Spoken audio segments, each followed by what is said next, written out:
What's up, everyone out there? Welcome back to Cork Stats, powered by the Mayo Media Net here on YouTube and presented by Jock MKT, the daily fantasy app where we are really making some nice coin. We had the number one player again. My goodness, how could you keep getting the number one player, putting 5 names out for a 120-player slate? It's because we're doing something right. The head's on a swivel, and we are up before the crack of dawn to bring you this, the fastest show in MLB, absolutely anywhere, with your host. It's the big dude with the big mouth from the Big Apple, Big Johnny Stud, coming to you worldwide from Brooklyn, New York, as always, coming out the chair as always. Is it possible I miss you and I just saw you yesterday? Gosh, yesterday was just everything that you could ask for. It's the reason we do these things that we do. And it's not just about the money. We got paid yesterday, but it's more than that. It was just all the excitement. It was the connectivity. It was the market movement, right? We were screaming about Mountcastle all day, plus 125. These player props are the place to be. We're getting 25, 30 cents worth of action in movement every single day on every single play. So that is the one thing we really got to get on this early. You cannot be taking 20-cent hits on all of these plays all the time. That is going to hurt you.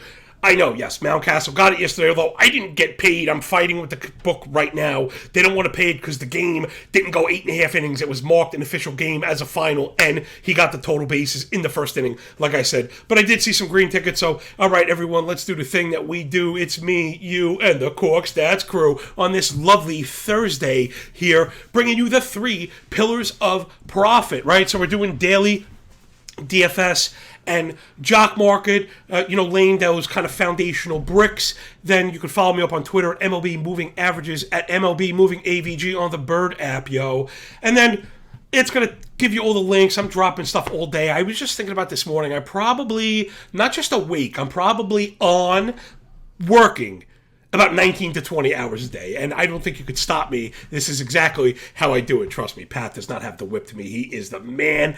And if you think so too, please hit the like button, rate, review, and subscribe to the audio-only pod. I'm trying to wait to earn it. Press that cartoon thumb button, because apparently that's how we judge how good people are, right? Not the quality of their work, but how many cartoon thumbs you're worth. So if you would have told me that a few years ago while I was really paper chasing, I don't think I would have believed you. All right, let's dive up into the first pillar of profit and do the daily thing we do. Again, we had the number one player on the board with Austin Hayes, which was funny. Mountcastle was the one that popped, but I think something else people are noticing, and I heard this, and this is kind of pertinent, so this isn't really too much of a tangent, is how we missed by a day. Ohtani, we missed by a day, hit 2 home runs the next day.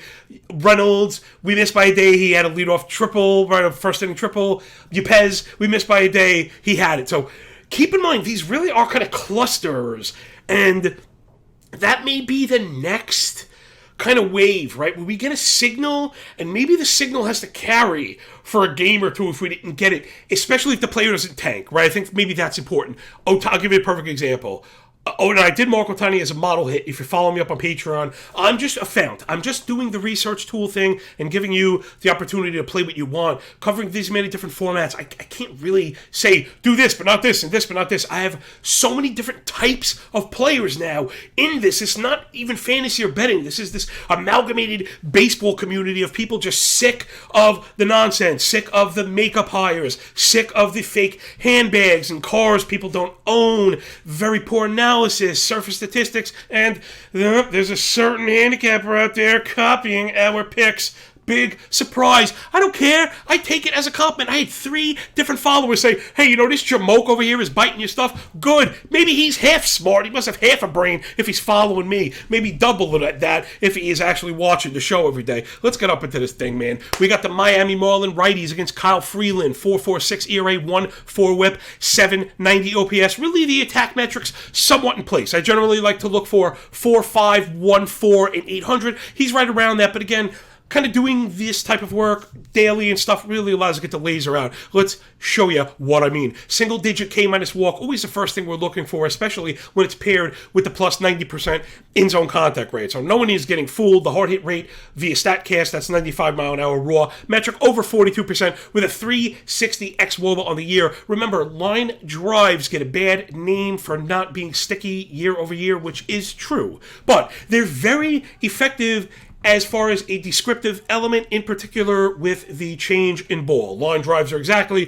what we're looking for. Look for xWOBA, which is a good descriptor of kind of line drives. You'll see those things are very much paired. But more so is the split problems. 944 OPS to righties year to date. It's the sinker, the curve, and the change, each with a 500 expected slug to righties. They're responsible for 15 extra base hits, all the things we're looking for in daily, and especially total base props, right? How this daily work we're identifying. So Miami righties is the macro, and that's kind of your DFS backfill. Then we're going to get into the single plays. Soler versus lefties year to date, 880 OPS, 345 ISO, 6 home runs. Gotta get with Soler today. Whereas Aguilar, the numbers are a bit more sketch, but he has hit lefties well, and coming off the IL, he's looked really good. So that's something I'm also looking for, too. Sometimes guys are hurt, and that's why they weren't playing well. And I think his 3 hits in the last 2 games or something, and he hit a couple balls really hard. So I think we get with Aguilar as well, but a player like that is going to be more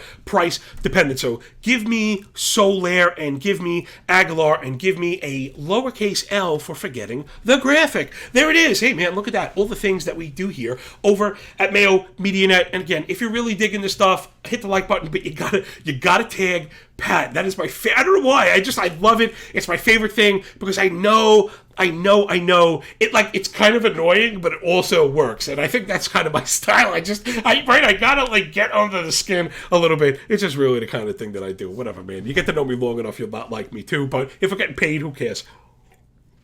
Alrighty. Next up, it's those trolley Dodgers from Hollywood, always up to no good. We're looking for the righties against my boy Hunter Green, but especially when Hunter Green is in Cincinnati pumping that fastball. You know he is a home run machine. 5.26 ERA, 1.3 WHIP, 770 OPS, right? So you kind of see the disconnect there. I always say, remember, any 2 points make a line, so be careful trying to connect ERA and WHIP all the time. I like to add in OPS.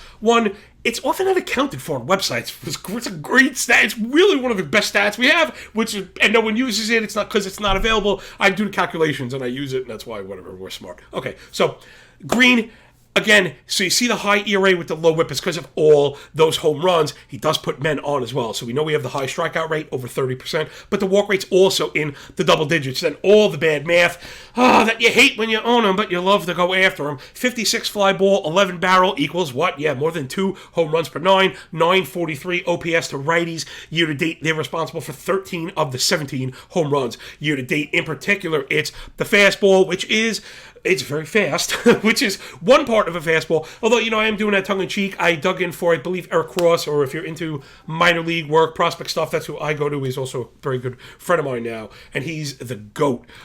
He mentioned Hunter Green, and I was getting into it. I like to go into the further kind of diagnostic stuff, really that granular, not just the individual output. I'm really diving into shape and its efficacy and how these things evolve and stuff like that, and really what it means. So Hunter Green's fastball really passed all diagnostic tests. The problem is, no matter how good it is or how fast it is, if you miss, but also he throws it too much, right? So it's kind of a bad combination, meaning if Hunter Green develops another pitch, he could be like a Cy Young guy. Like, I legitimately mean that. I think he has one of the best fastballs in the league, but until he's able to pair it with a more deceptive element, these are major league hitters, and unless you have absolute pinpoint control with it, which he's not at his age, this is why he's going to have those problems. So we're looking for Trey Turner, 353 batting average, last 36 plate appearances against righties, and he's just crushing fastballs from righties year to date. 18% barrel, 68% hard hit rate. And in particular, you always want to look at a guy like Taylor, number 1 in Jock Market. You get a half point for every at bat.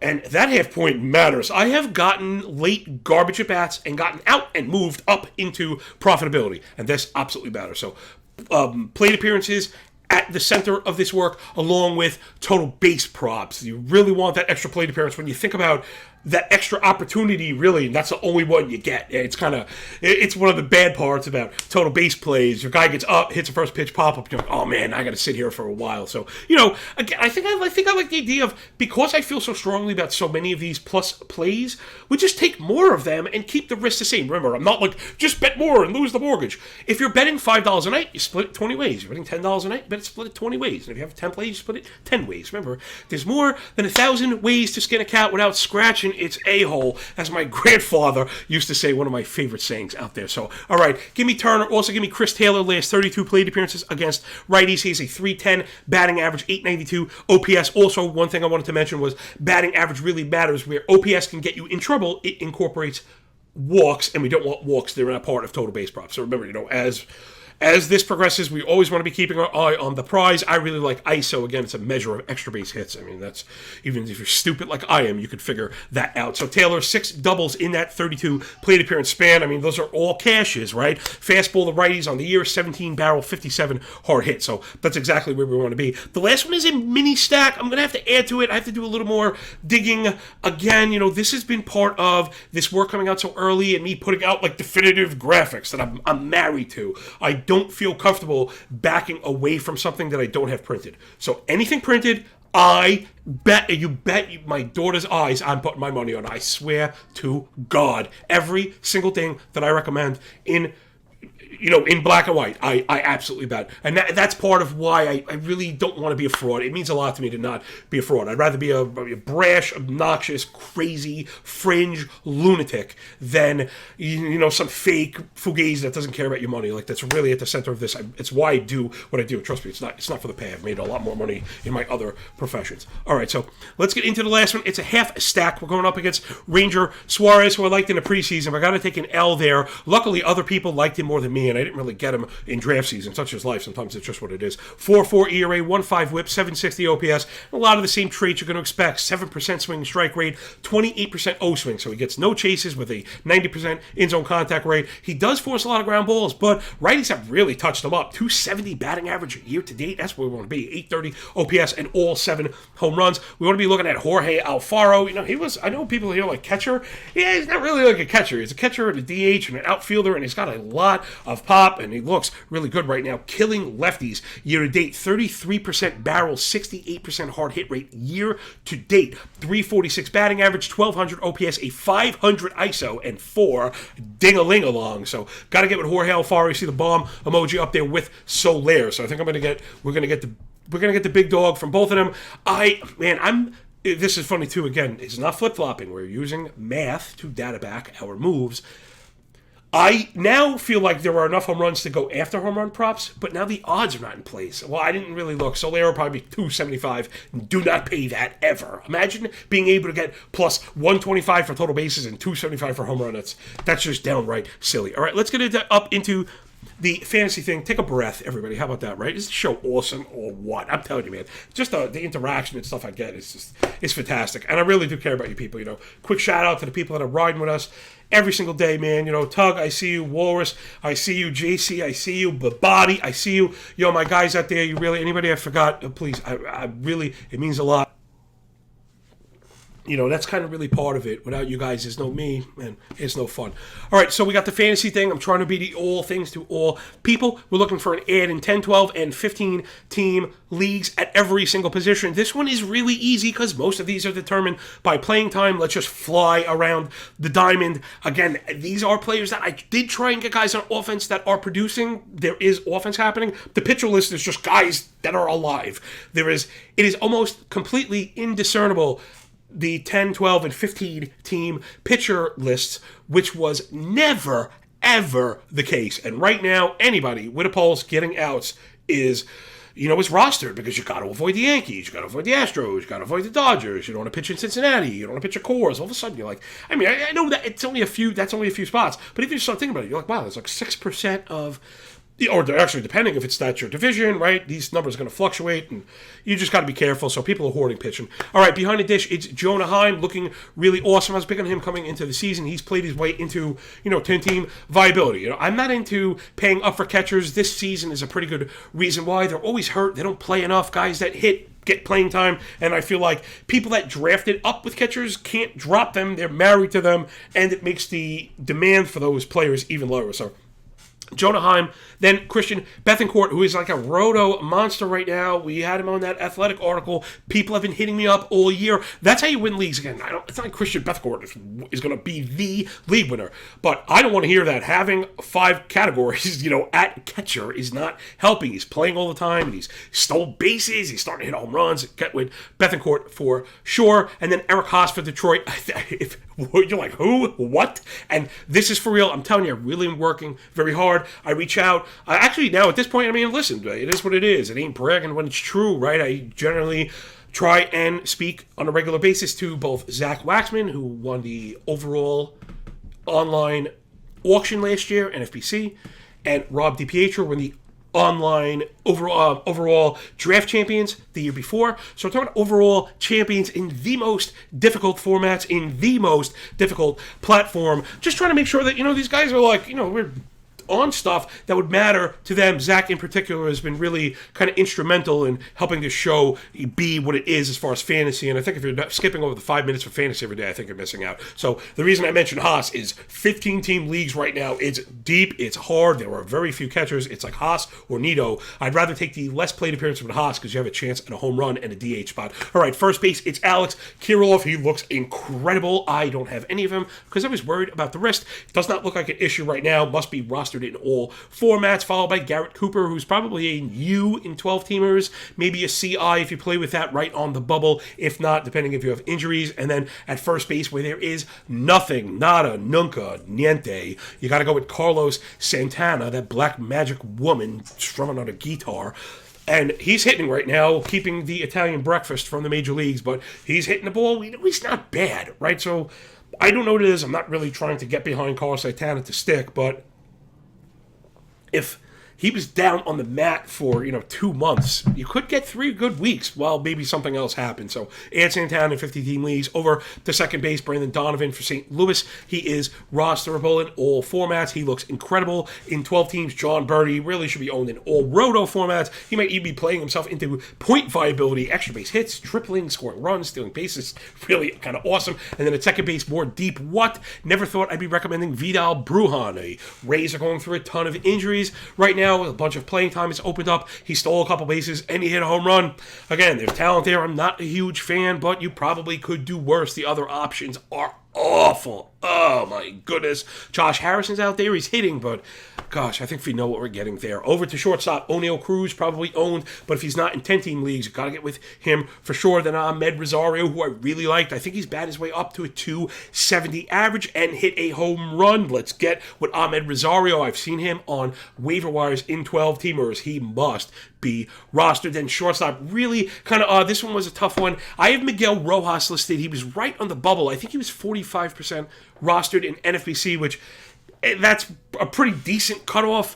After that, it's really kind of rough. Tyler Wells for Tampa and Perdomo for San Diego are both getting regular at-bats, but they are not producing. So if Rojas is not there, those would be the guys I'd be looking for, Perdomo and Wells. Let's get over to third base. Oh my gosh, I got such a kick out of... who wrote it to me? Well, shout out to Ricky Poundstone, my dude, texted me about, DM me about Jake Berger, right? He tweeted us, Berger on the Mayo show. Berger with Mayo, call this one a whopper, the Berger with Mayo. All right, so Jake Berger playing every day. We know he's got a lot of skill, and he's healthy right now. It's been injuries that have held him back. The White Sox have a spot.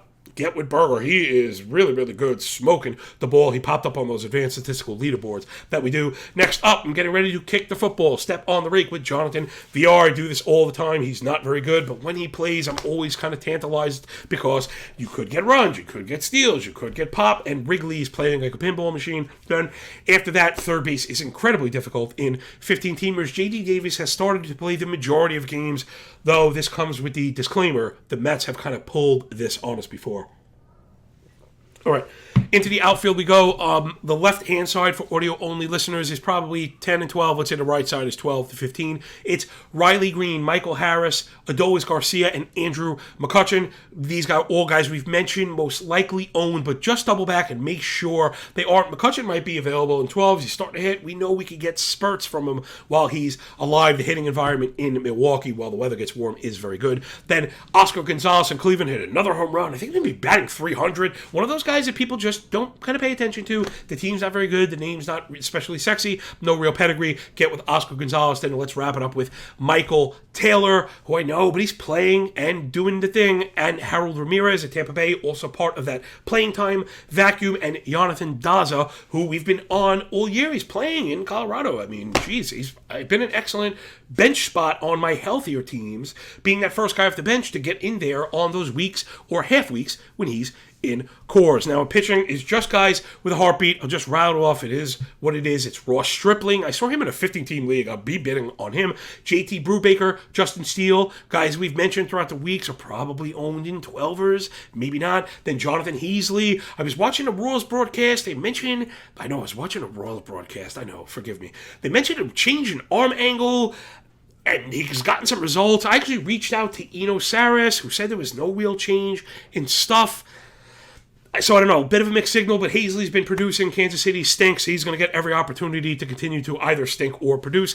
Braxton Garrett for Miami. It's been a bit of a mixed bag, but there is potential there, and I think he needs some more experience and to be stretched out. So if you have a spot, Garrett's the kind of guy that should occupy that there. Like I said, there's potential and a role. That's pretty much the brewing, bubbling formula to get with it. Relief pitching is extremely tough. Tanner Houck for Boston's available. Obviously snatch him up even in 10-team leagues. And then the other ways would be Tanner Scott on Miami. He's starting to get saves. I missed on that. I don't know how. I'm going to have to be more attentive. And maybe that's the answer to the Friday show. I know someone reached out and mentioned kind of going back over the ads. I think because I've been missing in the bullpen, maybe we'll do the stat leaderboard, but mine the bullpens and look for arms and stuff and holds and saves and Ks and whiffs to try and ID the next big thing. And I think I just gave myself our next great idea. So that's the fantasy end. Let's suck that up for a second. We're already running a bit long. I talk too much? No, me? Can't be. Couldn't be. Who, me? Then who? I stole the cookie from the cookie jar, apparently. I also tweeted a Rocky and Bullwinkle joke this morning. I don't know where that came from. I used to love that when I was little. And now for something you'll really like. I don't. Oh, gosh, I don't know. Help me, I guess. Maybe I need that. I need the All-Star break, maybe, right? I'm starting to come apart at the seams. You run the machine at the red line, even really good machines with really greased-up ball bearings. Who knows, man? All right, let's get in it. We got a couple bets. If you've noticed, I'm just starting to get away from side betting. I'm sorry. It's been an absolute disaster. Give me all the L's you want. Go buy a brand and stick it on my forehead. I really don't care. There's plenty of room. But Colorado up 4 and losing. Yesterday, we rolled out Carrasco. He was clearly injured. The Astros shelled him. The Mets almost got it back, but it's been a disaster. Where we have done really well is when the model is screaming overs. Another one yesterday that I would have never gone over in my past, ever. So, listen, congrats to me for being malleable. I talked about this with Gil Alexander on VSiN. I would have never gone over Yankees, Rays, Shane Baz, and Jordan Montgomery. Ever in a million years. I used to ignore that. Given the hitting model and the trend being our friend, we went over it. We cashed it easily. So, that's where I'm going to lean. So the bets you'll see are overs. We're looking at Colorado and Miami over 4.5 at 5, and Philadelphia, San Diego. That one is 3.5. I especially like those as a bit of, let's just do it real quick. We just have a second. So Colorado, Miami, we already went over Freeland. Then Braxton, he's kind of struggled so far. It's been a shortcut, but he has struggled. Like I said during the ad, it's been a mixed bag. 4.85 ERA, 1.5 WHIP, 800 OPS. The strikeouts are too low. I thought they were going to be higher at 16%, but the CSW is at 28 with the 37% O swing. So I believe the chase rates are coming. Like, I believe those are the more pertinent inputs. His shadow rate, his first strike rate are all very good, but for the time being, the in-zone contact rate at 95, 27 line drive, 42 hard hit, 370 ex-wOBA, 415 expected wOBA on contact, and he gets smoked by righties. Colorado offense has been looking decent as of late. 300 team batting average last 7. They have 900 OPS as a squad, 89% zone contact rate. So we're looking for that kind of crossed contact matrix, and they're making lots of good contact, 138 WRC plus as a team. I believe they're top 3 in runs scored. Miami offense pretty looking good as well, leading the league in steals, top in line drive rate. They don't get into hitting the double plays. Miami offense is not a doormat anymore. I think this one will probably be 5 by the time we get there. Then the next one, I said Philadelphia and San Diego. Both these offenses are good. The Philadelphia offense not really hitting for average right now. That number down to 200, but the K-minus walk, the things I like to look at is like 7% as a team. I mean, that's phenomenal. 8% swinging strike rate as a team. Just awesome. Those are the things I like to look at. Again, we're looking for contact, and Ranger Suarez kind of stinks. Now, Joey Musgrove has been awesome, but I think this has been the issue with these. These lines are just too low. I think as good as Musgrove is, the Philadelphia offense is good, and it's hard to chalk them up for a 0. I mean, Joe Musgrove gives up runs. So if we're pretty sure, like if the team total for the first 5 for the Phillies is going to be 1.5, and the Padres is probably 2.5. I think those are the places we're going to be looking for this 3.5, because they're not going to push the team total to 3 where probably it should be, because Suarez stinks. And San Diego might destroy him. Maybe they're worried about Machado, or I don't know. They said they won't put on the IL, but I don't know. I'm just not seeing this one. So give me over 3.5. Again, sometimes they just let the model speak for itself when it comes to the totals. It's incorporating a lot more stuff than I can describe here in a short period of time we have. All right, we're up against it. I also have 2 total base props for the audio-only listeners, but I did all the analysis. If you've skipped to this part, I'm sorry, Charlie. You're going to have to hit the rewind button. And while you're back there, hit the like button.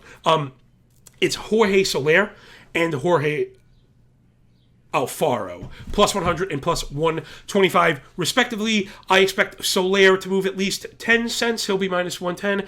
Alfaro is the 25-cent mover today. He will be at even money by the time we get to it, as people start to digest all the work that we're first at. You know, ding-a-ling-a-ling, the dinner bell starts ringing and other cappers start copying our work. You'll see these plays out in the wild right after we release them. It's okay, man. I get it. Other people see the same stats. I'm only half kidding, but in this thing of ours, again, you know, imitation really is the sincerest form of flattery. Not that I care what anyone else is doing, and that will do it. Enough of that.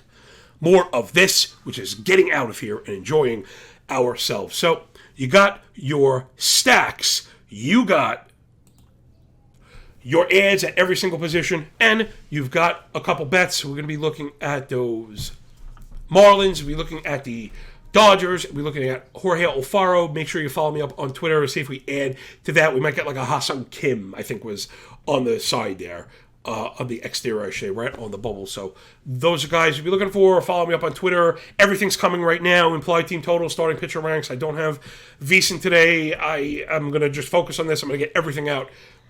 Just pay attention, right? Watch me on Twitter, watch me on Patreon, but you don't have to pay. It is free, and if you appreciate that, go thank Pat E. Mayo again, because without him, none of this is happening. You know, if this isn't here, neither am I. So, peace out, everybody. Rate, review, and subscribe to the audio-only pod. Pretty please press the like button. I feel like such a dirtbag asking, but it really does matter. And download the Jock Market app. Today's a perfect day to get paid. We had the number 1 player again. We generally hit in these like 3 or 4 day blocks, and we're starting another one right now. So I have a feeling Soler, Alfaro, it's going to be one of these guys going to wreck the slate. Remember, 2 slates, early and late, so probably won't be Alfaro. He is late, so give me Soler early on, I think, in the Aguilar one. Those Miami guys are probably busted open for us today. All right, everyone.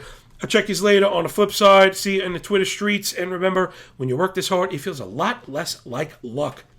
Peace.